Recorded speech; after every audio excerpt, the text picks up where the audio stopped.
Good afternoon and happy Saturday, everyone. It is a beautiful day here. Fall is here, and I'm coming to you.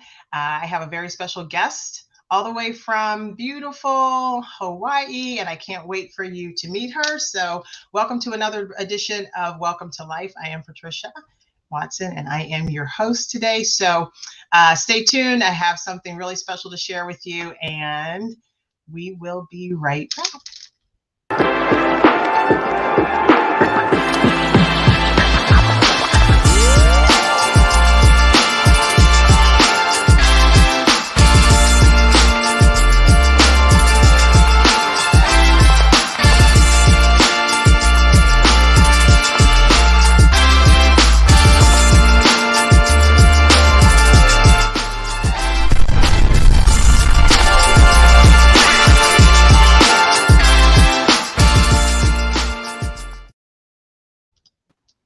Aloha.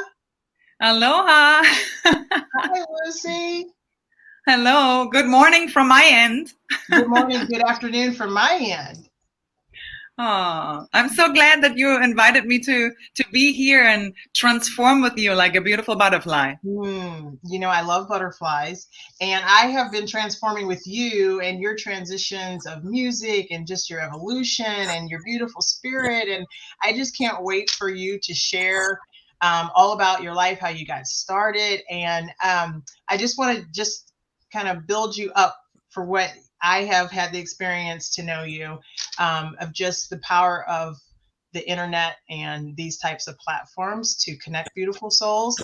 And I found, you know, that you were playing your guitar and you were just singing to everyone, and it was like you were singing to me. And so that's how I first connected with you. And I remember different times you're like, oh, hello, Patricia. And it just meant so much to me. So I just want to let everyone know, and to let you know, my friend, just what an impact and just how beautiful your music is, and how, you know, you seem, and I can't wait to hear more of your story of how you creatively, how you connect and everything, because some of it is just really so beautiful. So my apologies, my dog.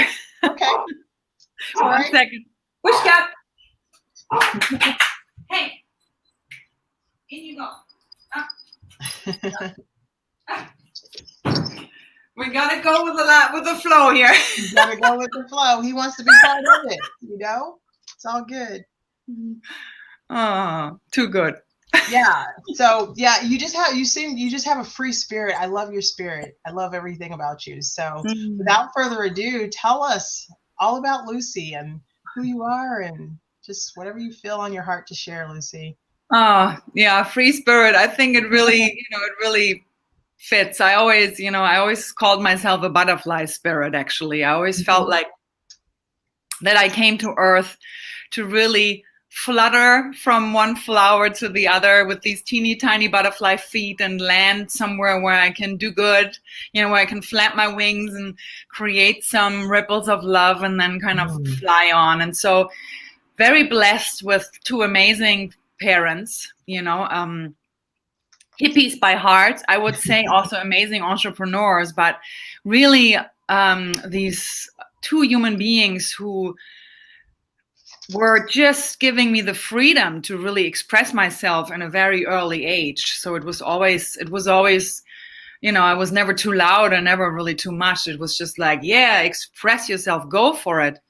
And then obviously, like everyone, the challenging times came around puberty, when things shifted around. But I would really say up till I was like 7 or 8 years old, I really vividly remember my life was really a pony farm. And, almost literally so. We lived in this beautiful commune where we had all these animals and all, chickens, and there were horses and there were dogs and families, and the kids we were playing. It was always outside. It was near water, near the ocean.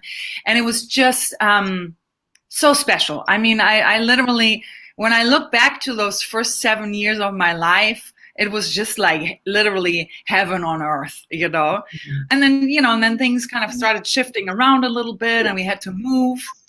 And then I would say that's when my that's when art and that freedom that I had in that first period really became my savior, in a sense of that I was so blessed with knowing how to express myself, like how to get what is in there out, you know?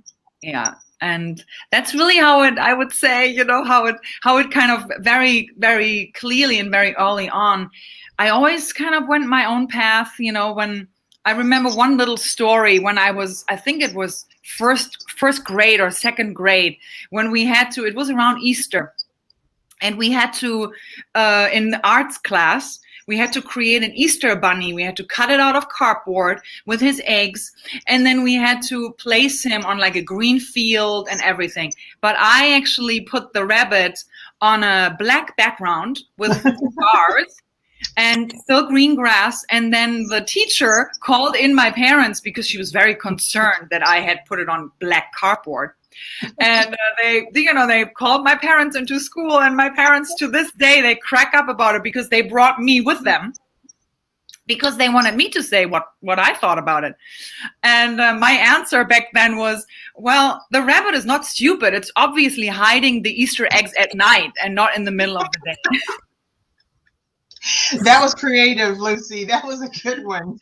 And, you know, and I feel like that's kind of like a little bit where, you know, I've always improvised with what I had. And, you know, looking back, I'm like, who knows? Maybe we only had black cardboard and I just made it work and made up the answer on the way. I have no idea. But in the end, it doesn't matter. It's really a great representation of my life because I always somehow I don't know, but I mean, and a lot really, I think with God's grace, I made always my way through, and I got always really rewarded, I would say, for a courage that was planted within me early on.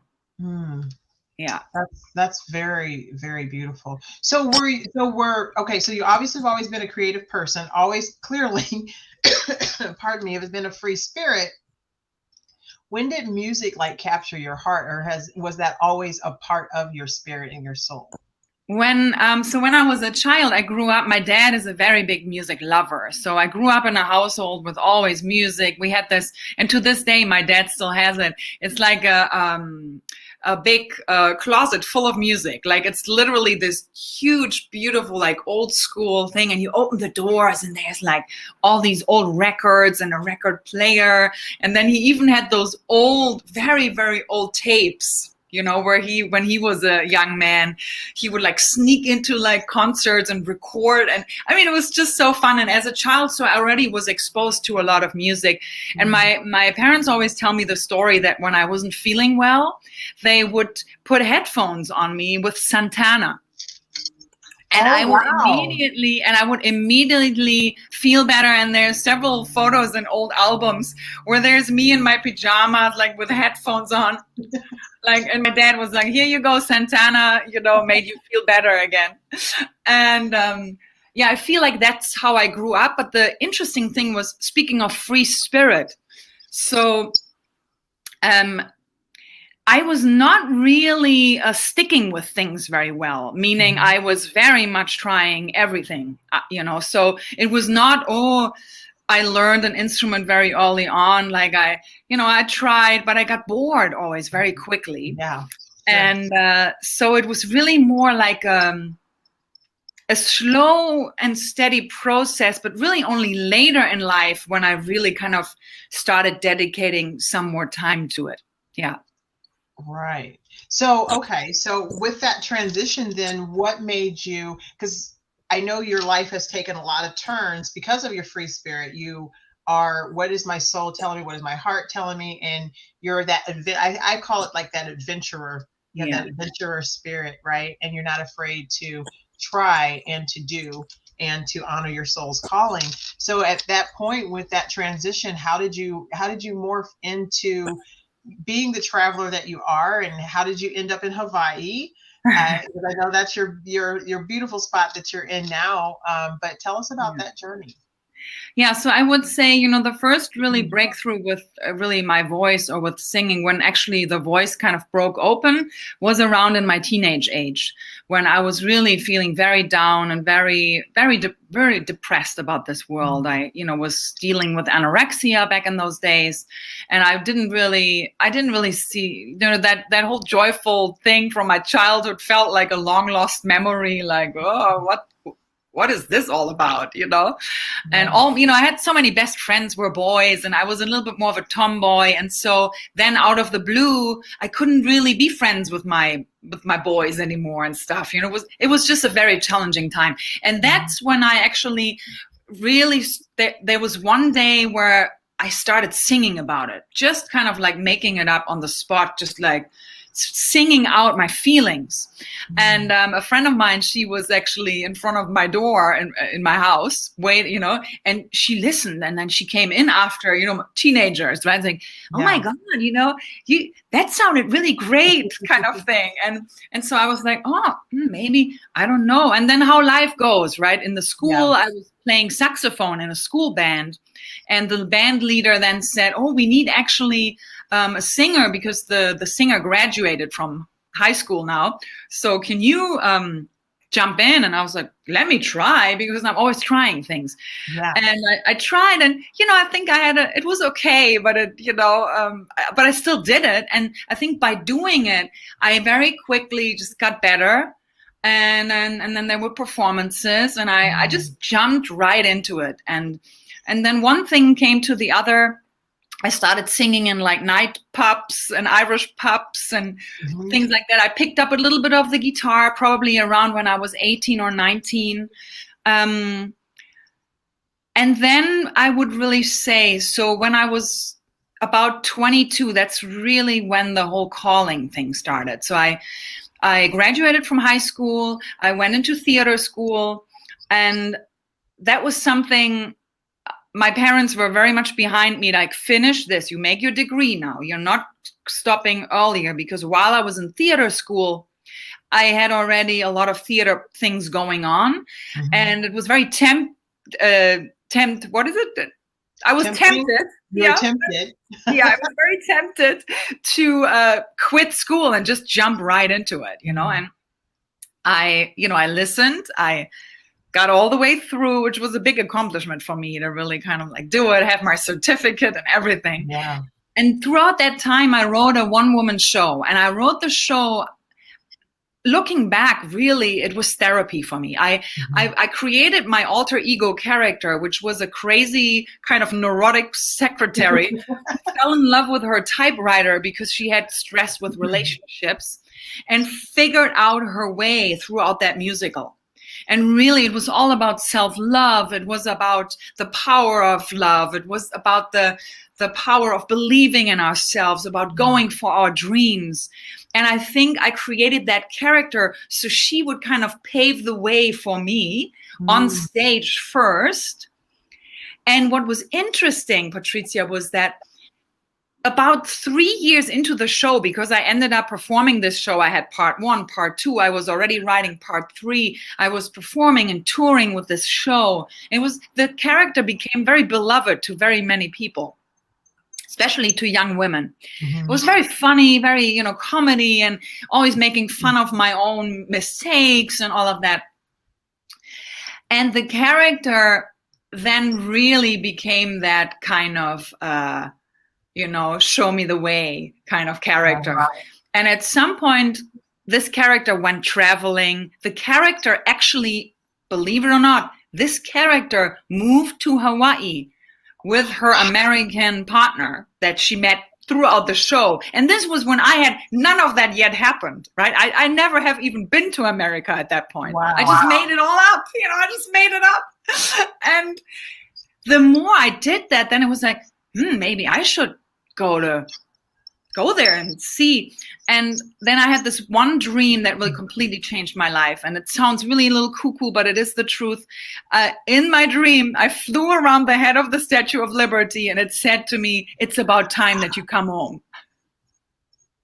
And I tell you, I woke up the next morning, and I was all into like journaling about my dreams and stuff. But I was like, okay, I got to go to New York. I got to see it now. And so I booked a flight to New York shortly after that dream without any plan. The only thing I had was a flight ticket, and that was it. And so I was like, okay, I think I'm doing this. And I flew. I met all these people already on the plane. I jumped with somebody together on like a shuttle. In the shuttle, they played the song Lucy in the Sky with Diamonds, and I knew I'm on the right path. And I into the city, and everything worked out. It was like the week of a lifetime. It completely flipped everything around because it was literally as if I was carried by a pair of invisible wings. I mean, to this day, the generosity and the sweetness of people from all walks of life who were carrying me through that adventure. And I know it was only 7 days, but up to like a rickshaw. It started with a guide guiding me to this like a little Airbnb thing. And then I slept there one night. I met a rickshaw driver who then invited me to stay with him and in his Turkish community in Brooklyn. So I stayed with them, and I was so fearless. I have to really say, somehow I was just like, I trust in life. I trust in God. I trust in all of this. And, and people obviously thought it was very naive, but I didn't listen to that. I was like, you know what? I feel alive, man. It almost makes me cry because I felt so alive. And that's kind of how my love for the United States just started growing. And then the next stop was clearly, I had to travel. My next goal was, okay, this time I'm going to take 3 months because that's how long the visa would last.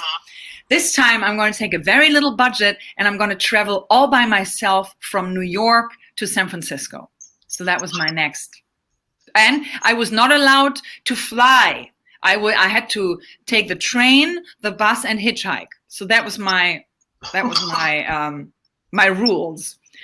And again, that would be a whole nother show. So I did that. And after, few weeks, I ended up on the West Coast. I traveled the whole West Coast down. And then I met a beautiful human in San Diego, and she and her family just took me in.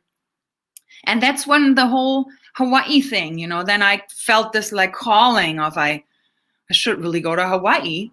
And obviously I had to take a plane right there.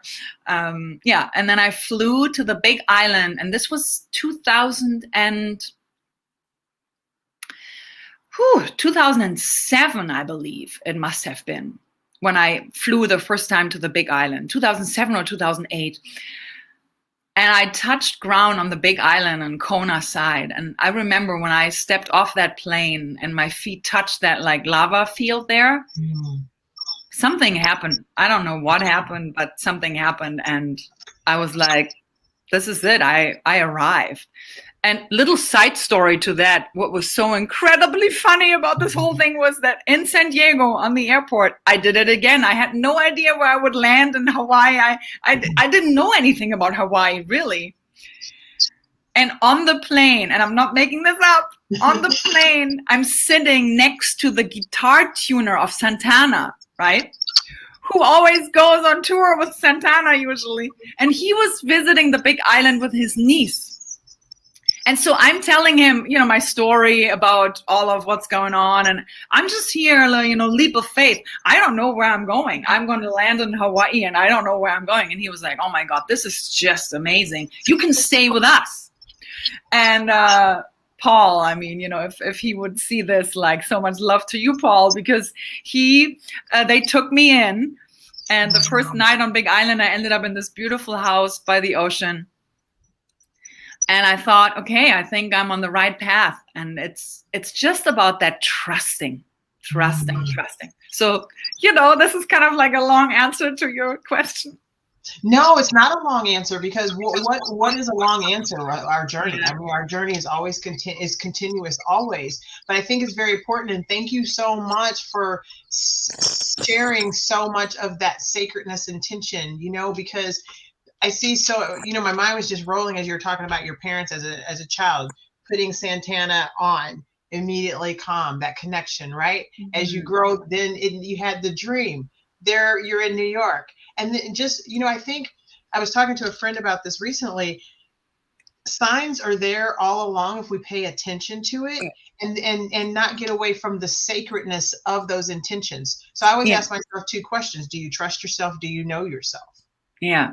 Right. And as we grow and do that, and that's what I was, feeling, is that she's just morphing into this beautiful being into your soul's path. And I think that is so wonderful. And I really, truly appreciate you sharing that, because how many people out there, Lucie, may be right now pondering, what am I going to do? I don't know Mm. if I should. And now Mm. that is their sign, right? And honoring the sacredness of our intentions. So And thank you for really, that. I listen to that, because oh my goodness, one other little miracle story right then and there. When I was in this period of my one-woman show, my mother gave me a book that was around when I was 22, 21, 22. And it was a book about fairies and nature spirits, right? And that was that time when also that dream came about, when I flew around the head of the Statue of Liberty. Like, it was connected with that. I was immersed in fairies, and oh my God, it was just so magical. And that book was such a life changer for me, because it was this, I always had a connection to spirits and nature spirits, and, sometimes thought I was a little crazy. And there was this beautiful author from New York City who, had an experience like that herself. So now this is like almost, that's when you really know, like, if you follow your heart, the rewards are just out of this world. So basically, 10 years, 15 years after I read the book about fairies, I'm in Hawaii now. I'm in Honolulu. I just moved here, and that's a whole different story with my now fresh husband. He's from Hawaii, an amazing man. I will touch on that later as well. Okay. But so I meet this beautiful man here, and he says, still a very dear friend of mine, and he was like, Lucie, you should really meet this woman. Her name is Marcia. I feel like you guys have really something in common. And like, by now a little bit, I always follow these invitations and signs. And I was like, okay, I'm supposed to meet this woman named Marcia. Who knows what that's going to spark, right? Yeah. And I will never forget, we meet in a coffee shop here in Honolulu. And there's this beautiful, like, firecracker powerhouse, in her late 50s. We always make that joke. She's short and Jewish, and I'm tall and German, and we got along so wonderfully, And so she comes up to me and she's like, hey, Lucie, I'm Marcia from New York, and believe it or not, I wrote a book, and it became a bestseller in Germany years ago. I brought you the German version. And she puts the book on the table, and it was the book about fairies that my mother had given me. Oh my God. 15 years prior to that. And so I almost fell backwards off my chair. And we knew right away we had to do something together. And that sparked the next almost like 7-8 years now that we created an award-winning 2-woman show called Money Talks, but what the hell is it saying? And we've been performing that together all over Hawaii. And it is a story all about basically self-worth, how our worth is independent of our bank accounts, how we basically are hunting for the diamond necklace that is already around our neck as humanity. Yeah. Like, we quoted Rumi, right? The beautiful Sufi poet Rumi. And again, if I wouldn't have listened to this, listen to that tiny little, go there. That whole next journey wouldn't have been there. Yeah. So. All right. This is, I just want to take a moment and just let this resonate, because, and just to give you honor, because there's so much power in that, Lucie, when you just stop and think about it. It's it's one thing sharing the story, but as you sit and reminisce and you go through each phase and being able to listen, and just the power of that truth and the power of knowing, but the sacredness of it all. I mean, Yeah. feel that, you know, it's something that I think has been taken for granted because people are so busy, you know, with the external things of life Yeah. that you get that nudge. It's like, oh, I'll put it off, you know, and it's not even about self-care at that point because all along you really deep down, you know. So to hear this and to have validation from the universe, after, you know, with that, you can't make that up. I always say that you can't make this up. Like and meanwhile, I have to tell you, like and I think I am a little bit in a phase again like that right now, you know, where I feel like there is some sort of like something that I don't really want to hear because I'm also kind of quite comfortable, you know, with where I'm at and everything. But it's always, once you start listening to that heart and once you really, you know, you dedicate yourself to show up for that, there's almost no other way anymore. Like you cannot ignore it anymore because then it will literally make you feel very uncomfortable. 100%. Yeah, 100%. Before we move on and continue, I want to acknowledge our guests too, because I'm getting a lot of great feedback from a lot of people. And Pamela Jean, she said that your story has been explaining a lot and that she loves you. Yeah. Stefania, she's in Australia, and she says that she loves your journey. And we just want to acknowledge Pam. Thank you so much for being here. Pat also says Lucie is the sky with diamonds. Yes. And Pam also says this is the beauty of spirit, so far outside the box you can possibly manufacture it. So I just honor everyone that's here, and I encourage everyone, you know, to follow your heart and listen to this magnificent story. This is the whole purpose of Welcome to Life, right? Because what is it? The good, bad, and different, whatever it is, you got to take it. So welcome to life. But we have a choice of how and what we make of it, right? Yeah. But you are truly living in freedom every day. And really, you know, to let go of that, I think like fear is something that just holds us back so much, right? And in a way, sometimes, you know, what came up for me personally at some point, I was like, oh my God, here I am so afraid of dying that I forget to live. Right. You know, that I'm not even really living. Right. And that was actually something that I got out of. Again, it's always these little books that made them, you know, that made their way to me in miraculous ways. And this was probably around when I was like, again, like in my 20s, early 20s. That was like when all these books came my way and whoa, it took me on a journey. And this one was Conversations with God from Neil Donald Walsh. And I remember when I read that trilogy, that completely knocked me off my feet and was really, I could see so much. And oh my goodness, like here I am, I hear it, I know exactly what I actually want to do, but I'm so afraid. I'm afraid to disappoint others. I'm afraid to fail. I'm afraid, what if I follow my heart and I crash? Or what if it's, you know, what if it's all an illusion? But then again, at some point the pain got so big, like the pain of not doing it, because I was literally in a fight, in an internal fight.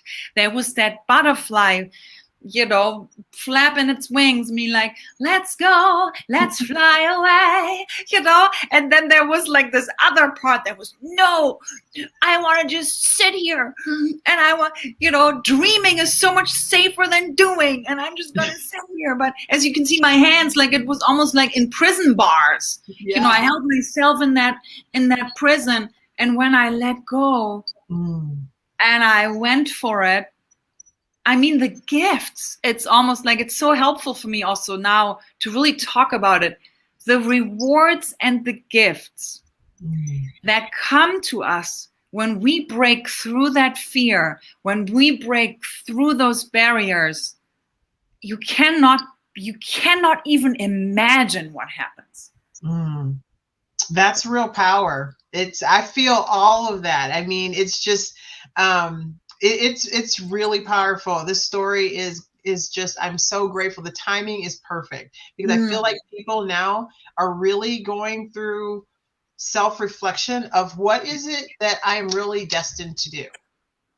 Do I really want to know, or am I going to say no? Two completely different spectrums of understanding, right? And so I just think it's so powerful because, it's what you said, it wasn't always easy. You had those, am I doing the right thing? So that's the normal part of the thing, but you still honored the sacredness of what your heart and your soul was calling you and telling you to do. And that butterfly's like, here, let's go. And then you have that validation. I think it's so beautiful. As Pam says, I love how you express that journey. It's perfect. So, this is just really, truly powerful. So powerful. When you were talking about, what was it like? I want to go back to the drummer. He played for? Oh, no, he was the guitar tuner. So he basically goes on stage and tunes the guitars before the act comes on stage. Right? So what was it like when you realized that's who it was, and then you trace that back to your parents? What was that? What was your feeling like? And then to also be able to stay at their home by the ocean side. What was that? Tell us about that experience. You know what's really funny is in the moment itself, you don't, not you, me. I never had those realizations. I never connected those dots because I was just present. I loved the guy. He was so funny and he was just a little quirky like me. Like it was just like soul connection. So I didn't, be like, oh my God, and, in that moment. Yeah. The same actually with my fairy friend. It was not like, oh my God, like making this. It's really something that reveals itself over time. I think the gift was always, especially traveling, because I was on the road for about 5 years traveling. I was always so present wherever I was. And that then sometimes looking backwards, when I had a moment somewhere reflecting or journaling, then I connected the dots later on, which is very funny, So in a way, in that moment, I was just only really excited. But one thing also about me is that I never put people on pedestals. That was never something I really had.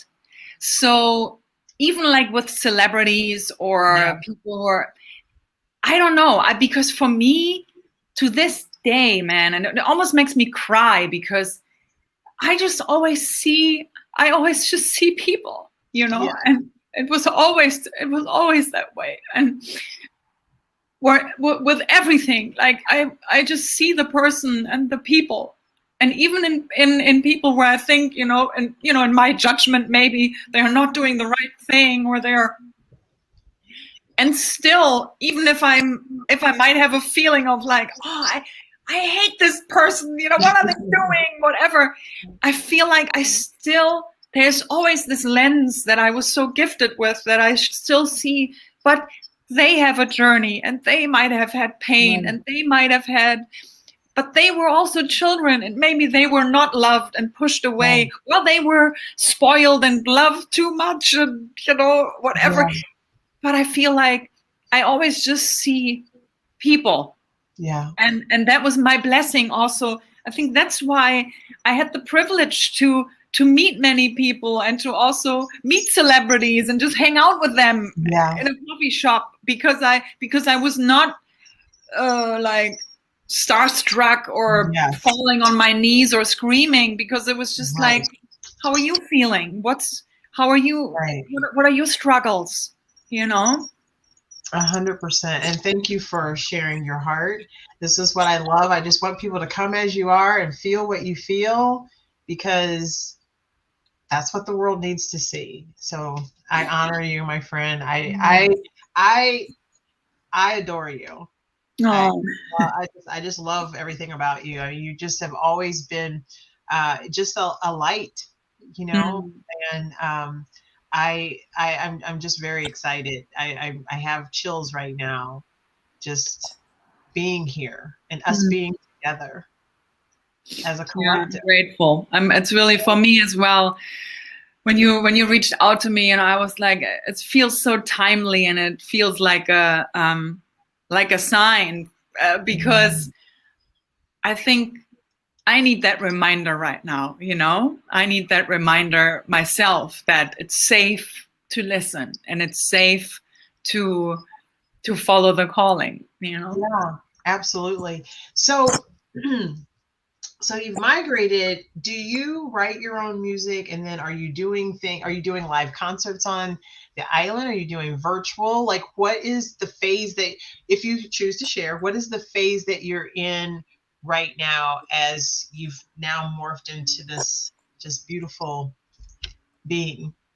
Well, it's, with everything that's going on, it has been quite an interesting, shifting and changing around.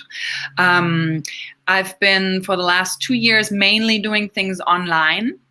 Doing things online, and on Facebook. Then I tried the whole multi-streaming, but I realized actually that Facebook didn't really like me doing that, so the algorithms kind of like cheated on me, and so then I just went back again. It's just me and my little phone, and just doing my little thing, and was very blessed last year that I jumped into like a really fun Tony Robbins challenge, and therefore, had the courage to go live in that group. I really, gained a lot of new followers and beautiful friends and fans. So that has really opened a lot of doors. And I, mainly at the moment do things online. The concert world here is at the moment still very limited, outside. But, I'm always creative. So throughout the whole quarantine, we actually did, with my band, we did front yard garden concerts. So, and we had the neighbors on their garage roofs. We had neighbors behind the hedge in the other gardens, people on the sidewalk, socially distanced. We had people listen. And then I'm also a soul sound alchemist, how I call it. So I do these beautiful sound healing sessions for people with singing bowls and gongs and chimes, where I really guide people into just a place of peace and feeling that love and the safety of following their heart. And I used to do that mainly in yoga studios. And this is another little like nugget I want to share. Sometimes when we think something is actually against us, right? Because I could see how I was like, and now I'm only allowed to do indoor things with 10 people, and I could see like a frustration starting to come. And I took it and I flipped it around, and I always had that thing, it would outside be actually much nicer. And so I started doing these sessions in a park under the trees. And what is so beautiful now is that a couple times a week, I'm just showing up with my equipment, and people come and they lay down, and we have the birds, and there's the trees, and there's children playing in the park, and there's some dogs even. But why that is so powerful is that it shows us when we allow the world in versus hiding somewhere in a closed room but this way, we are allowing the world in, and we are almost creating like a bubble of love and music and peace right there. And so it actually has turned out to be a blessing. And I'm telling you, I don't want to go back to any yoga studio so soon, because I love it outside. You feel so much closer to the elements. Yeah, 100%. I mean, because you have earth, air, fire, and water with the lava, so there's a lot of power where you're at. I feel like it's a very magical place. And to remind people of the earth connection, I think like right now we're so distracted by, we're so distracted by specifically the pandemic, and which is absolutely, yes, but we are also forgetting that we have the earth. We are forgetting that we need to take care of our waters, that we need to take care of our trees, that we need to take care of our food source resources, that we need to educate each other on how to be healthy and stay healthy, how to really, so for me, that is all so important that I feel like there's this beautiful thing. I think it's Michael Beckwith who always says that, who says, that be a beneficial presence on this planet, and then be the ears of the earth, be her voice, be her eyes. And so to really kind of invite people back in to reconnect to nature. Yeah. Yes, that's my happy space too. I love being in nature. When the wind blows, I feel it. I hear her voice, and you just connect. It's such a, even if you're not used to it, the more you go and the more you just are present in nature, it's a magical thing that happens to you. Yeah. Yeah. I totally agree. And I think that is another realization that society and humanity is starting to understand. Yeah. We're waking, bit by bit, we're waking up. And I have really realized that for the last, I would almost say almost a year, even though I'm such a bright light, but I went a little dark, and I realized that I was focusing on what all was going wrong. And it really kind of sucked so much energy out of myself. And then slowly flipping that around again and really focusing on looking for beautiful people like Lynn Twist with Pachamama Alliance and with, the Soul of Money Institute. Looking for people. There is the For the Wild podcast, like where you have inspirational stories of people who are actually so busy doing the great work that they're not constantly on their stories and doing the thing. They're just doing the work already. And I feel like more of that, please. Like I need to do more research in the right direction to nourish my own soul versus just eating what they present me on the media and on the news and just like swallowing every pill that I get, right? So be like, maybe I can choose my medicine, right? Yes, maybe 100%. Yeah, and the music the same way. Let's choose the music. In these days, we're so privileged. Back in the days, there was like 3 radio channels. That's what you could choose. And if you didn't have the money to buy yourself a record player and records, you were not able to choose the medicine of music. Right now, you can choose. And it's almost maybe the dilemma is that it's like an over.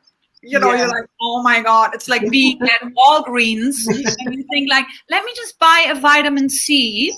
And then there's like 1,000 vitamin C options, and then in the end you walk out with a chocolate bar, Right. Exactly. Yeah. Pam says it's very important for us to choose wisely. And that's so true. It's so very true. I think we are a miracle. Life is a miracle, right? I know that sometimes, and because I would like clarification on this, sometimes when I would, you would pop up on my feeds, sometimes you would just freelance songs, right? That would just come to you. Is that one of your many gifts that just naturally happens? Yeah, that's my favorite thing on earth. And I feel like that's also why it has created also some challenges because I have a hard time with just really structure. I got much better at it, but in a way, when it took me a while to find a band, for example, because I would just, in the middle of the song, I get a download of something. And then I do freestyle poetry and it's just coming out. And so you need musicians, obviously, that are so good that they can oh, okay, this is where we're going. Okay, no problem. All right, she's doing her thing. It's okay. And so I'm so blessed that I found these guys here in Honolulu who were really able to do it. And where a lot of the songs, when you go to my channel, there's a song called In the End, and the other song is called Reunion. They were both live channel downloaded in the studio. They were not written down or anything. And I think it's funny. It goes back long ways. When I was a child, when we were doing the first, probably like 4th grade, when the teacher would give us 3 words, he would write with the charcoal 3 words on the board, and then we had to write a story about it. And that was my favorite thing to do, like whatever, butterfly, unicorn, and then something completely different, like an apple or something, right? And then you had to make up a story with that. And I loved that. That was always my favorite thing to do. And to this day, my favorite thing is in a live concert to ask the audience to give me 3 words, and I just channel a song for them. And that's just something I again, it's the trusting. I feel like I trust. It's like medicine for me. It's like coming home, because I can like literally go out of the way and allow the words to come. And I always just trust that the words are there. You want to do that now? We can try that, yeah. Okay. Butterfly, love, and light. Okay. And I'm going to do it a cappella because with the sound with guitar, it usually kicks out. Okay. Yeah. Butterfly, one more time. Butterfly, love, and light. Yeah, butterfly, love, and light. Okay.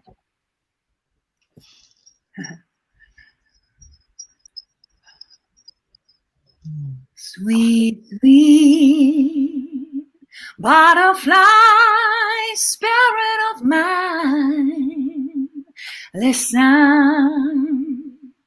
I might have been gone for a while, but I'm still listening. I hear your wings, I hear your song, your sound calling me out of the dark.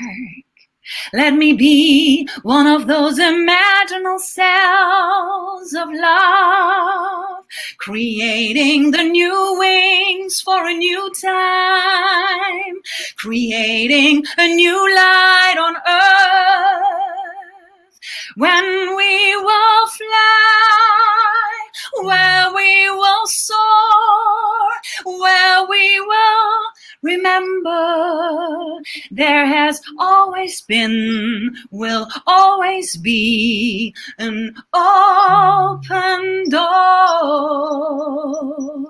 Butterfly, spirit of mine, butterfly, spirit of mine, I remember your love, I remember your light, and you are always in my heart and in my mind.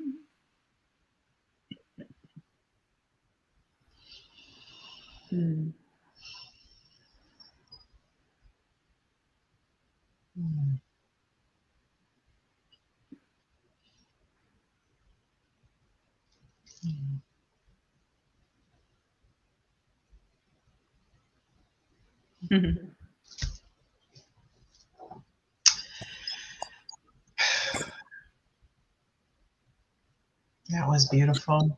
Thank you. It just reminded me, what it really brought back, Patricia, is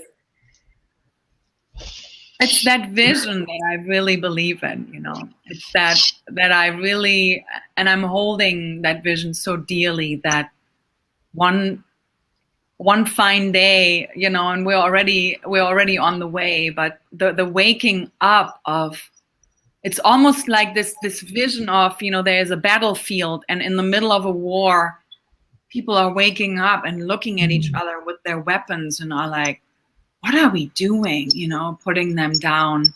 In the middle of a fight of robbing each other of our goods out of desperation, like the waking up and being like, wow, what are we doing? Of creating these enemies out of nowhere, and literally that like pausing, that where the world takes that deep breath of like, what are we doing? And then one heart at a time and one song at a time, to really just keep that remembering alive, because I believe really it's all that it is. It's not, we have all the resources. We have all, this planet is so super ever abundant. Like we have enough food for everyone. We have, and we have enough resources. It's there. It's just the way, how do we allocate it? How can we heal the wound of needing more and more and more and getting further and further and faster, the hoarding of resources, the competition of fighting against each other, and instead of competing in a fun way with each other for the same thing, where it's like, I said yesterday to a friend, we were walking together, and I was like, imagine, man, we are like 8 billion people on the planet. Imagine 8 billion people would just like have this awakening moment and pick up the trash right where they are. Or, if we all put our heads together and be like, hey, let's clean these oceans. And sometimes, yes, you could think like, yeah, but that's naive and that's like blah, blah, blah, utopia. But does it have to be, is my question. Because there's so many people feeling that way, dreaming that way. And we are the many. I really want to say this right now. I'm very passionate about this right now. We are the many, and there's really only a few that have this capacity to hold us in that fear. And no longer, it's like the only way we can turn to right now, I believe, is spirit, God, fairies, angels, whatever you want to turn to, and turn there. And then literally, let's do this, my friends. Yes. Let's do this, because it's time. It's about time, Exactly, 100%. Yes, 100%.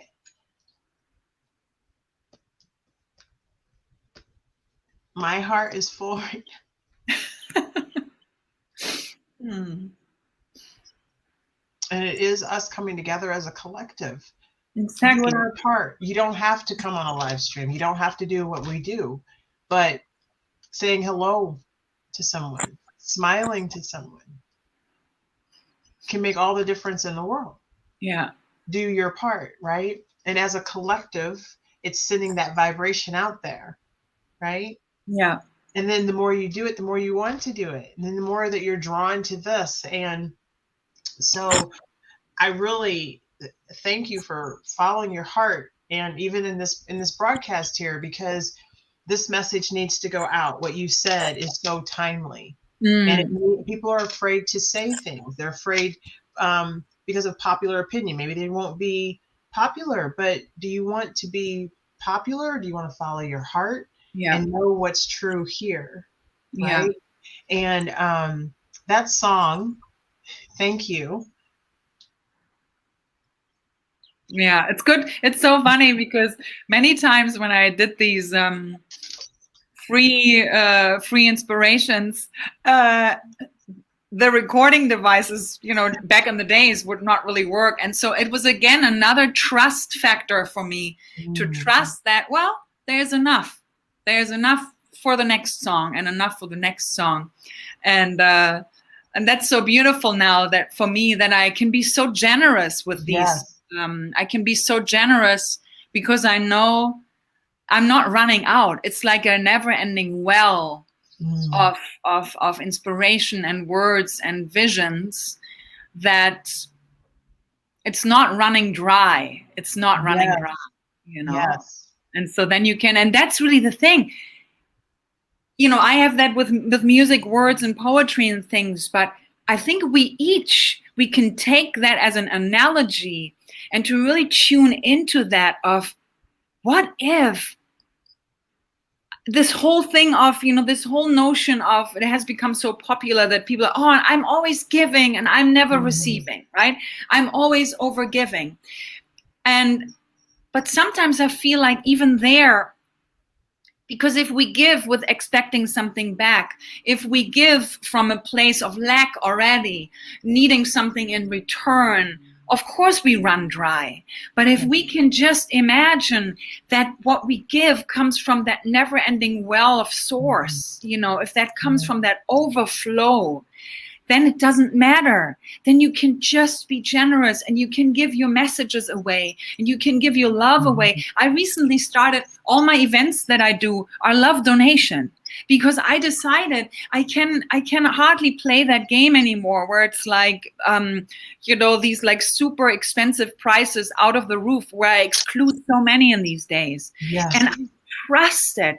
And what is so funny is, I'm amazed every week how someone might only come and have only like $5 or $10 to give for the sound session. Somebody else gives 35. And so it already balances itself out, right? And the same way my live streams, some people have been so generous. They sent me like Amazon gift cards, or they sent me some Venmo, some PayPal. Other people's buy my music. Recently, somebody bought one of my songs for $50. They went to my Bandcamp and bought Love Is the Only Way, boom. And so to really learn to trust that. And I have to, because I'm at this point still, I have to be very honest, I live very much hand to mouth. Yes. And it's sometimes that, I'm sitting here right now. I don't really know how I'm going to pay my rent for November. But it's somehow I'm learning now. I'm going through those phases. I have usually 1 week a month is like, maybe I should do network marketing. Maybe I should do something else,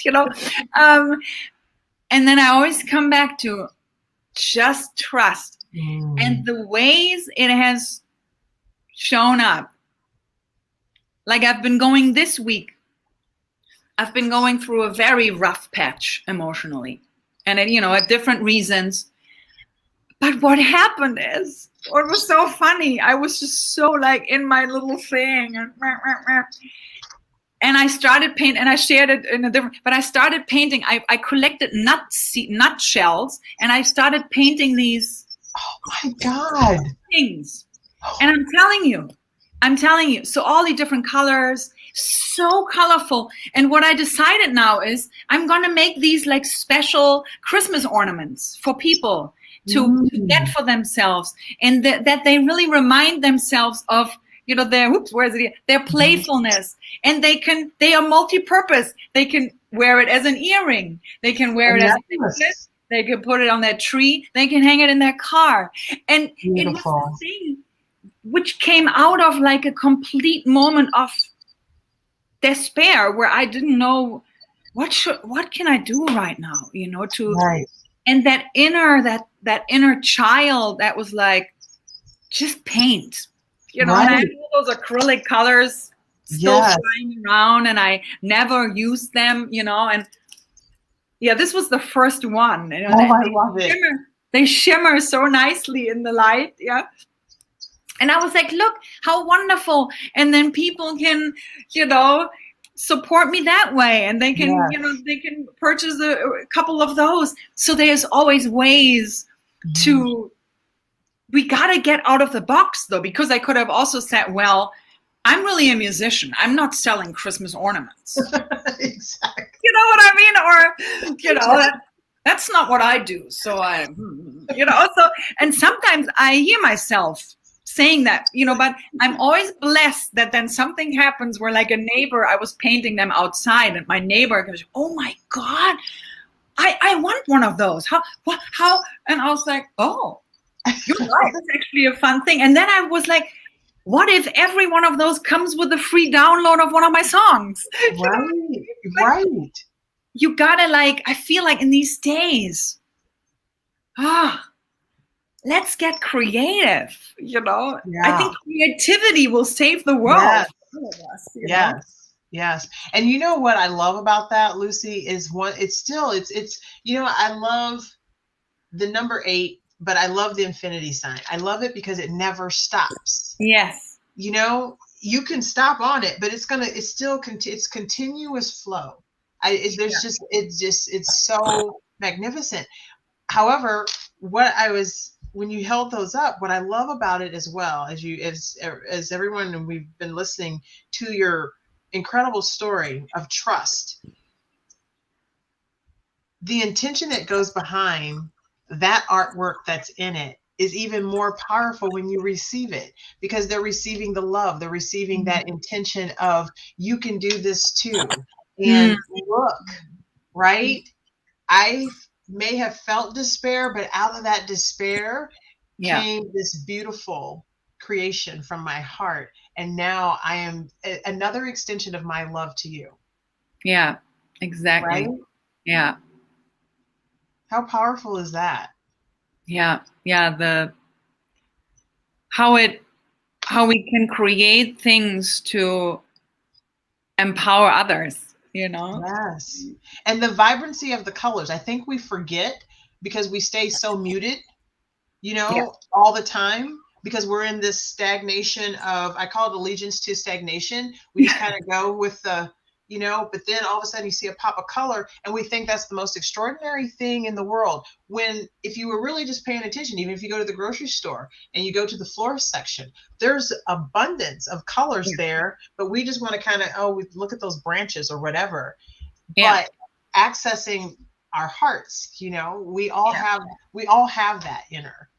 And also what was really interesting was that when I started it, when I just had the first tree nuts in my head, and I started painting it, I could see how then almost like, oh, I want it to be perfect, right? And then I just allowed myself, I was like, you know what, everyone can be different. It doesn't have to be 5 times the same one. Like, let yourself go with it. And then sometimes I even, the brush would be like, okay, then I'm adding a flower here. Why not? Let's add a flower. Oh my God, that looks great. So, and it's, I think like it's such a representation. For me, it was so healing. It's like my life. It's like our life, where sometimes when we stumble and fall, sometimes when we get like a little hiccup, or sometimes when we make a mistake, so to speak, it might not even be a mistake. It's just like something that it opens us up to step out of the box, right? Right. 100%. Yeah. And that's, I think painting has been always that way. And, music is that as well. I think all art forms are that way because you learn along the way. And you, with paintings too, when it's like, oh, it's so pretty now, I don't want to add anything anymore. But sometimes then you hear, but you should really, I think the sky should really have a sun.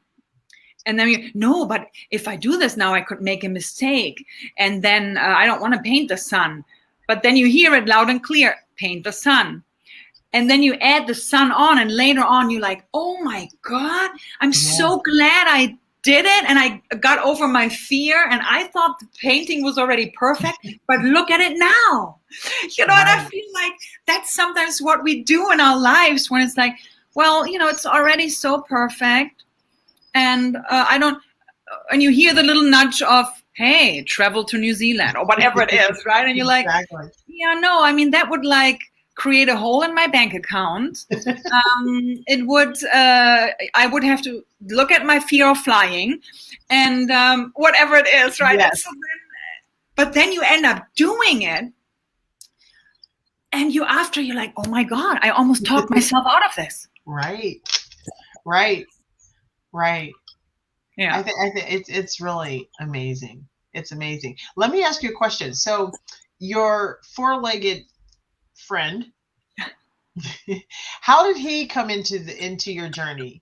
Was that when you landed in Hawaii, or did he travel with you, or? Yeah. So when we were, when we landed here in Hawaii, my, all very miraculous, one story after the other, and we ended up in this tiny little studio in a house where I was actually house and dog sitting for a while. And then we ended up living there. And it's very rare. You don't have a lot of landlords here in Hawaii that actually accept dogs. So, but I knew because they always had a dog, they would accept them. And my husband and I met, and we always were like, oh, we would love a dog. It would be so fun. And specifically a brown or a black Labrador. That was our dream. But, I also didn't really want to have one from a breeder, because they are, I heard that they are more prone to sickness and everything if they're like purebred. So I thought like a really cool mix. I always grew up with mixed dogs. Mm-hmm. And so now get this, right? One day I'm looking at Facebook and there's a photo of this cute little Schnabelski, this cute little like face, you know, and I was like, oh my God, this is our dog, right? And so I reached out to the woman, and so she told me the story of this little creature. Her and her husband drove on the freeway. In front of them was a truck, and this little fur ball looked up like an adventurer, looked, and then there was a bump, and the little guy fell out of the truck on the freaking freeway. Oh, wow. And so it was a miracle. It was a miracle. My friend and her husband somehow managed to stop, and like it was God's grace. There were not so many cars.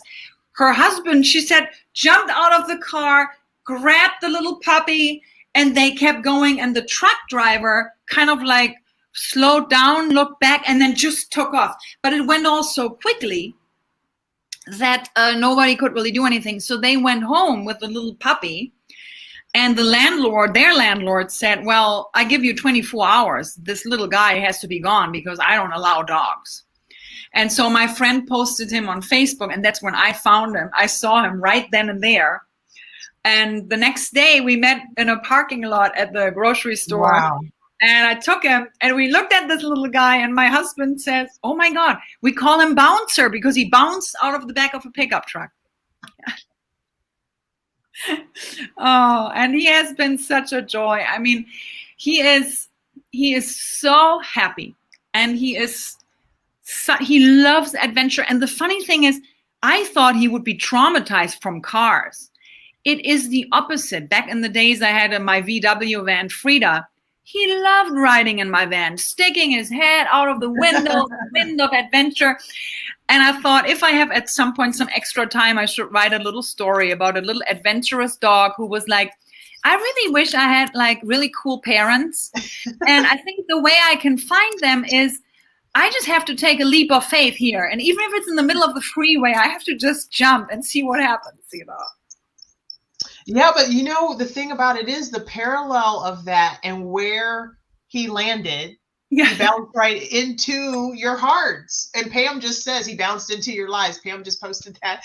You know what I mean? So it's like, it's the synchronicities of you following your heart in every aspect is just, if people get nothing else but to follow their heart, follow that little nudge. Don't be afraid. If things get little hectic, so what? It is what it is. Welcome to life, right? But look what take the invitation. Always look at the invitations.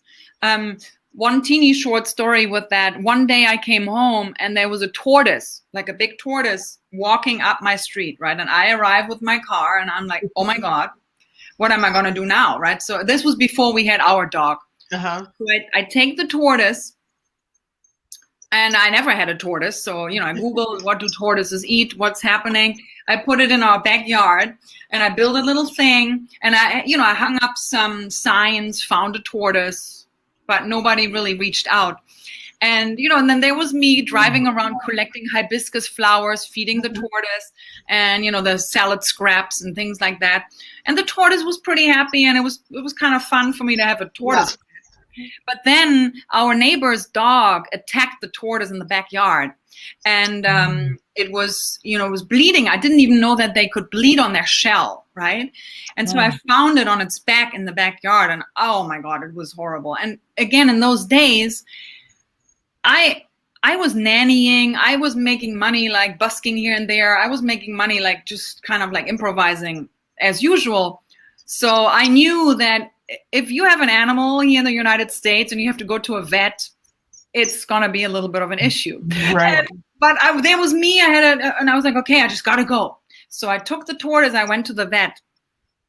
And it was $180 just to have the vet look at the tortoise.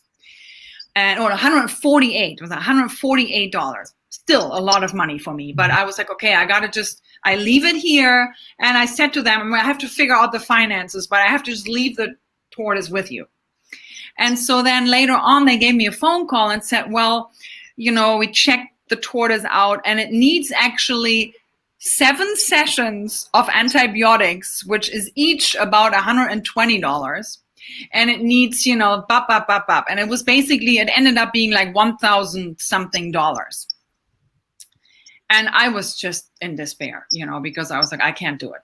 I was like, I don't know what to do. Maybe change my phone number, just leave the tortoise at the vet, you know? Yeah. And I went to my neighbor whose dog had attacked the tortoise, and he was so kind, and he actually paid the $148 for the initial visit. And then, as if like a little I remembered that a violinist that I had played with a couple shows with my band, I remember that she told me about a friend of hers who's a vet. And I don't know why I was like, So I connected my violinist friend. She sent me the phone number of this vet. And I reached out to that vet and I said, look, it's me. I don't know if you remember, I'm the friend of so-and-so playing the violin. I cried. I was like, I have this thing and I have this tortoise and and she was like, oh, no worries. I don't know if you knew it, but I'm actually rescuing tortoises. And I have like all these tortoises and turtles at home. So she has a tortoise sanctuary. Wow. So the next thing you know, I pay the $148 with my neighbor's money. I take my tortoise. I bring it up to the vet's house. And there were all these turtles with like with 3 legs, with like little things. And she healed all these tortoises. And she was like, don't you worry. I'm going to take care of your turtle. And to this day, my turtle still lives there. And once in a while, she sends me a photo. Oh, I love that. So again, I just took a short story of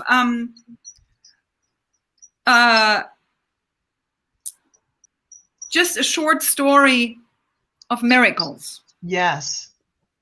Yeah. And trust. Yes. Trusting. Yeah. Trusting. Yeah. Yes. Yeah. So how did you meet your husband? Is that a whirlwind? My husband I met when I was so basically in between, also when I was on the Big Island, you know, the first time I knew I have to come back to Hawaii, right? Mm-hmm. And so I moved back because my visa expired. So I moved back to Europe, and that was, I think, that time I moved to Sardinia, a beautiful island, Sardinia, and Italy. Mm-hmm. Yeah. And while I was working there, I met a beautiful yoga teacher from, I think, California, but she had done her yoga training in Hawaii. So I was like, oh, maybe that's a way for me to go back to Hawaii and do something, because I was already teaching yoga, but I didn't have a certificate. So I thought, okay, you know, my fear of finishing certificates and stuff, maybe I can get over that too, and I'm going to do that now.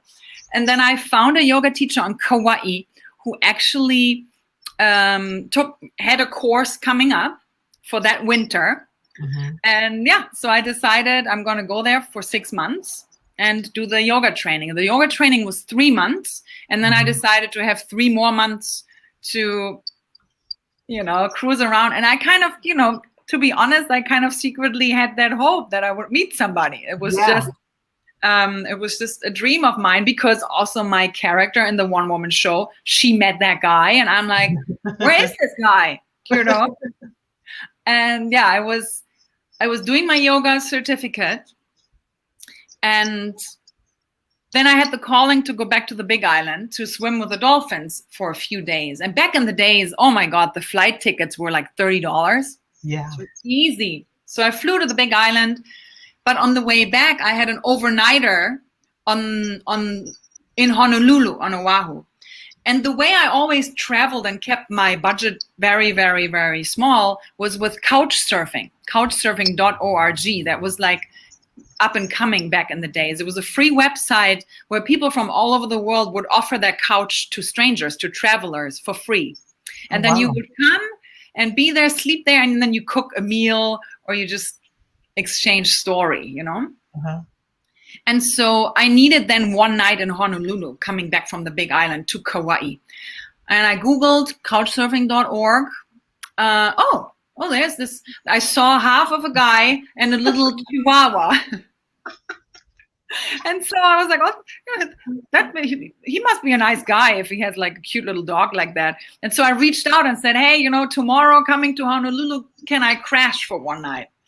And he was like, sure. I could even pick you up from the airport. I was like, oh, that's great.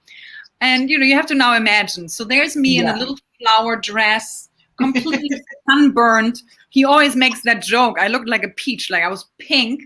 And I had no eyebrows. He always says, he's like, you had no eyebrows.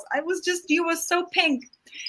And I'm at the airport there with my little guitar, my backpack, and just waiting with slippers. And then this guy shows up, with the motorbike, with the motorcycle, and arrives. And that was it. He takes off his helmet and he shakes his hair in slow motion, And then I was like, oh, what a nice guy. And, we got along immediately. But what was funny was we were not really each other's type. You know what I mean? It was a little, so I think it made it really easy to just get along because we both didn't really, I thought, cute guy and handsome and stuff, but not, I didn't really think anything so much. But then, it was so romantic. And already the first evening, he took me out to see the sunset. And because, I was so confused that he never had slept under the stars growing up in Hawaii, Yeah, right. And he was like, okay, we can watch the sunset. And we took a blanket and we climbed out over the rocks. We had to climb around to go to a certain spot that he really liked. Yeah. And it was a beautiful spot. I mean, it was just super sweet. And, we had the greatest time. I think we had some wine and used some baguette and really just sitting there sharing story and everything. And then the tide came up. And so we couldn't climb back over those rocks. So we were stuck there. And, and then he was pretty, we had a little wine. So he kind of fell asleep right there on the rocks. And I was getting a little concerned because the waves came up and, there was basically a wall and there was on the rocks. And I was like, oh my God. We survived. But long story short, I missed my flight because my flight back to the Kauai Island was the next morning at 5 a.m. So we didn't make it back. And then I asked him very boldly, oh, do you mind me staying another week or so? Wow. And, and that week was kind of we kind of crushed a little bit on each other, so to speak. And yeah, but what I didn't know, what I by then knew, but what I was hoping was not happening. So he was a very young millionaire and he had just lost everything through the financial crisis, 2008. And so basically he had booked a one-way ticket to Australia because he's half Aussie to basically leave the United States behind for a while because he was so burned out. And So and I was a little bit like, well, there goes my green card. We are still laughing about that so much in these days. Back in the days, I wrote a song, "Do You Want to Be My Green Card?" And I literally shared it with him and everything, And but he was very clear. He's like, yeah, I also don't really want to get married, and I want to move to Australia. And here we were. I moved back to Europe. I moved to Corsica. He moved to Australia. We stayed in touch. And then he met somebody else. And he was very kind to tell me so. And I was surprised about my own boldness again, because what I then said to him was, I don't want to be your friend. So I wish you really good luck from my heart with this other woman. But yeah, I think then I have to say goodbye. And it was not easy. It was really hard. But then I think, yeah, we said goodbye, you know, I basically in summer. And then in October, I was invited to fly to New York City to shoot a movie, which is, again, like a different story. Mm-hmm. And I was in a movie there, a very romantic comedy movie thing. And it kind of sparked it again. I was like, maybe I should reach out and see how he's doing. And so it was his birthday, and I reached out, and he wrote back right away. It was like, oh my God, I'm so glad to hear from you. I thought I'd never hear from you again, and I was too shy to reach out. Yeah. And he was like, you know, obviously with the other woman, it didn't work out. It was not you. But then, get this, then he's like, I have to ask you something though, he says. Could you give me another 2 months to figure my stuff out here? And I was like, well, you know, but at this point, it doesn't really matter anymore. Right. So, and I said, you know, do you do your thing? Just check in with me whenever. And then as life goes, I kind of moved on. I moved back to Germany from New York then and found a little job there, started playing music again, and was actually doing good. I was in a good space. Sure. And then he reaches out one day, hey, do you want to come to Australia? And I was like, love it. And I actually was not so sure because I was like, because there was this thing in me. I was like, well, just things started really working for me here again. I don't know if it's just like a distraction, like what should I really? But then my mom, really, God bless her. My mom, she was like, you have to go. I'm gonna pay your ticket. I have a good feeling about this. You just gotta go. And then I said, you know what? I can't lose anything. I'm just gonna go for like 6 weeks and see how it feels. And you know, he picked me up from the airport. It was as if nothing ever changed. Right. And then we decided to journey on together, and it was a very challenging journey because of all of the visa things, right? So we were in Australia. We had to fly to New Zealand to extend my visa. Then he worked in Mongolia for a while. So I was all by myself in Australia.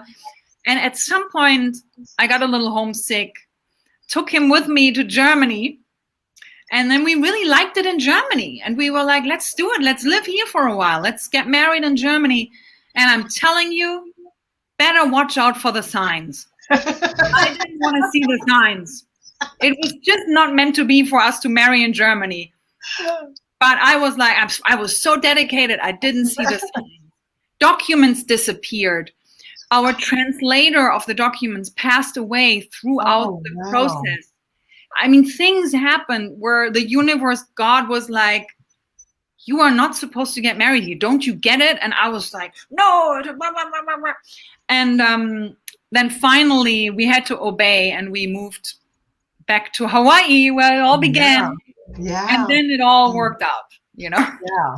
So again, like a very long answer to how did you meet that beautiful man of yours? No, it's not a long answer at all, because is you know, it's like, it's a perspective. Is our journey a long, beautiful answer? It's a never ending process of discovery, right? Yeah. And I think it's beautiful. And if one thing that if anyone hasn't taken away, it's following your heart to do what you have to do, and trusting the process, trusting you, knowing yourself, and being free with it, and loving it. And loving that process, and loving all of it. Because now, fast forward, did you ever think that you would have this many beautiful nuggets to share with the world in such a... Exactly. No, it's exactly looking back at that, I'm like, oh my goodness, you know, and all those moments when I was in between, you know, sometimes in those in between moments when I was sitting there somewhere crying, you know, not like I don't know where this is gonna lead me. And then later on, like, whoa. And I remember one moment specifically where when we were living in a car, my husband and I, because when we moved here, we didn't really have a lot of money and anything. And so with my last savings, I bought a VW van, which was always my dream. And we called her Frida. And so we lived in that van for a while. But I remember living in that van, and that was before #van life. Okay. So there was nothing really like hashtaggy about this, and also I don't even think I had like an Instagram account back in the day, so it was literally kind of just us in that van. Yeah. And I remember very vividly one day I was sitting in the van like crying about something, like, and I said to him, this is really one of those moments where when you look back at it, it's a great story to share, but right now I really don't like it. And it always has to make me laugh, and it makes me laugh now because it's true. It was in that moment I wanted to be anywhere else, but now looking back, what a great story to share. Oh my gosh, what a great story to share. 100%. And it goes back to your character of when you wrote that screenplay, right? Yes. Of you traveling in that, and your love story unfolding, you know, with your alter ego, right? I was like, yeah. I think that's the most beautiful thing ever as well. Just the synchronicities of that. It's really, you're an amazing human being. I adore you. I love you, Lucie. Thank you so much. Thank you for having me here today. Thank you for making this happen. I just see here Prudence says, I know those stories. And yes. I feel exactly, we all have those stories, but I feel like sometimes we don't honor them. Sometimes we take them for granted. Sometimes we don't take them serious. We think we just write it off as, oh, that was a little synchronicity, or, oh, that was just a coincidence. Yes. But if we allow ourselves to really bring more awareness to them and to really, with that gratitude, I think like, man, this whole idea of the universe is conspiring for us in the background. 100%. You know? 100%. So are there any new projects that you're working on? So basically, that you can share, if you can. Yeah. So right now, my very ultimate project is my poetry art. Yeah, my tree nut art, my ornaments, which is gonna probably I have about, I think, 200 nuts to paint, so it's gonna be like a little bit of a marathon. Then writing new music. So my album Yes I Can, which is still in the works, it's taking a little longer than I thought, because I had to learn so much about the music industry.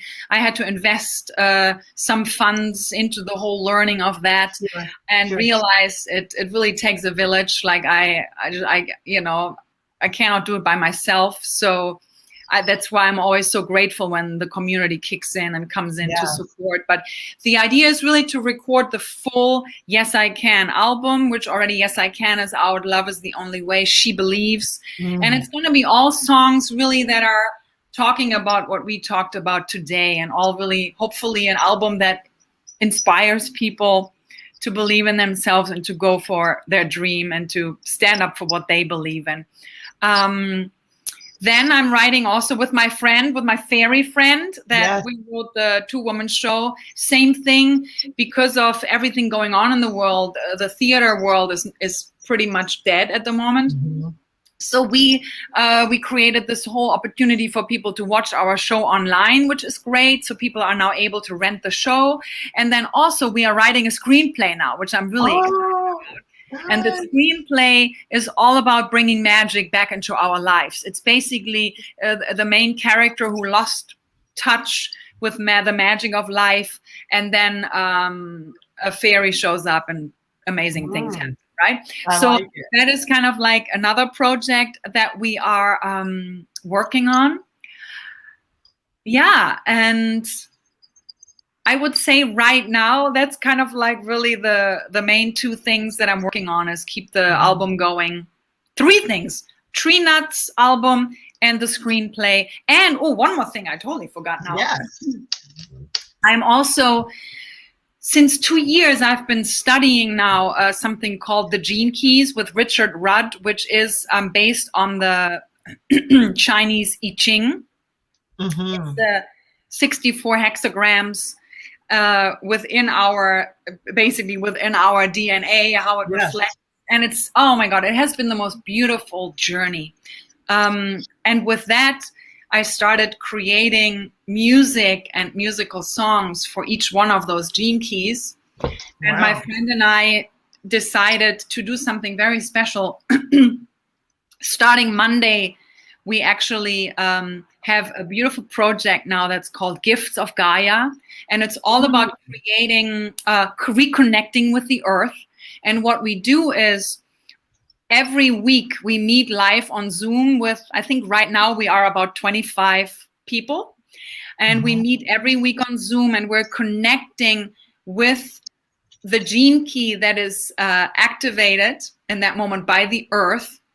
And if you want to know more about what these gene keys mean, just Google it, check it out, because this will take me too long to explain. But what I can say is what's so powerful is each of those gene keys has a called shadow frequency, a gift frequency, and the highest frequency.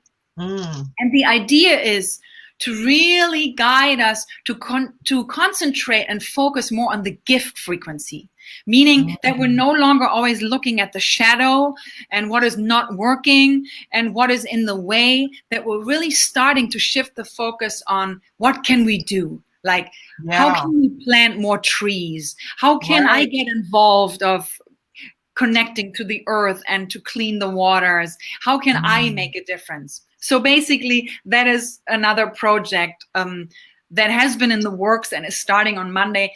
And I'm just so excited that we also decided, we made it really affordable and accessible for everyone. Again, it was all about the trusting that. It was about going against the grain. Sure. It was about, I don't want somebody to sell their car to be able to be part of this. I don't believe. I don't believe in this. I don't want somebody to go out there and needing to open another credit card to be part of this. I just don't want to play that game anymore. I really want to create an economy where people, where everyone can thrive and where everyone has access to, so to speak, medicine. And that's what we, and my friend was so gracious to agree. And it was also so easy for others to actually gift it to others because it was so affordable. So we had a woman, she was actually sponsoring somebody else because they couldn't do it. And so I don't know, man, when I experience those kind of things, it gives me so much hope. I know, it really does. So let me ask you a question. With the nuts, the ornaments, that beautiful, how can, if anybody wanted to purchase those, how can we connect to? So I'm right now looking into creating an Etsy shop, actually. I have to just look at the logistics, but it's going to be all very quick, and I'm going to let you know about it. But also, it will probably also be available on my website in the merch department on my Bandcamp. But I feel like Etsy would be fun to put up an account and then share that with the community. Yeah. And then I have LucieLynchMusic.com, so they can go there and download your music and experience more of your beautiful soul. You are a extraordinary love being. And I am so happy to know you and to connect with you and to be with you. Your time is just so precious. And I thank you and I honor you for spending such wonderful time. I honor all the stories. Thank you for the beautiful song. Yes. That is, you got me there. I just want you to know, with all your giving, I want you to know how much you are loved and how much you are honored. And I thank you so much for being who you are. And you're just, thank you. Just thank you, Lucie. And I really believe the more we give, the more that comes back, Yes. And I would like for you to come back sometime, because I feel like we just barely tapped into the resource of the excursions with Lucie, all in love. So, any parting blessings or anything that you have to say? I think just a teeny tiny reminder for all of us, and this is just part of one of my songs that I'm also going to re-record. It's called The Light. It goes like this. And I'm only going to do a little verse and a chorus, but I feel like that's really a message for all of us. Early morning sun is rising. Birds are singing a song about a new world, where fairies dance in the trees. They ride around the world on bumblebees. And the light is fading in these days. The light is coming back. And the light that you carry inside, it will always be your guide. And the light that you carry inside, it ain't never gonna die. And remember that love is the only way. Love is the only way. Love is the only way. And love is the only way. Love is the only way. Love is the only way I know.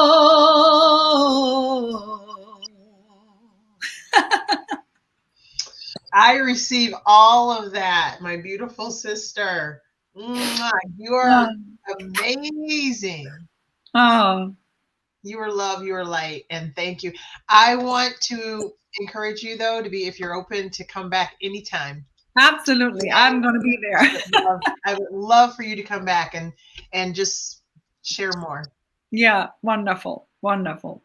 Yeah, and everyone watching, thank you so much for being here. Thank you for always, showing up and being in my live streams. If you haven't been there yet, swing by. And, if you are one of those amazingly blessed people that is like, oh my God, I have just some cash flying around and I don't know where to put it. Feel free to invest in the music for the soul, Exactly. So 100%. Yeah, exactly, 100%. Yeah. And thank you also for being open to just address that, because I think there's such a stigma behind that, and it's not. It's key. It's part of that infinite flow of giving, and so thank you for also opening up that portal. And that because you never know. I had really the most amazing blessings where people were like, oh my God, I would love to be part of your album and I would love to contribute, and I didn't know that before I actually asked and said, look, and how beautiful to be part of something like that. Yes. Well, I appreciate your time. I'm going to just stay tight. Don't. Yes. I'm not going anywhere. But I will. I'll end the broadcast. But again, thank you so much, and we will be right back. I'll be right with you. Well, there you have it, ladies and gentlemen. Happy Saturday to you. If this wasn't a great version of Welcome to Life and you got to experience her version of Welcome to Life, I encourage you to stand true and listen to your heart and be the best version of yourself. Follow your heart, know yourself, trust yourself. I appreciate everybody that tuned in and share this out. We love you. Have a good day. Mwah.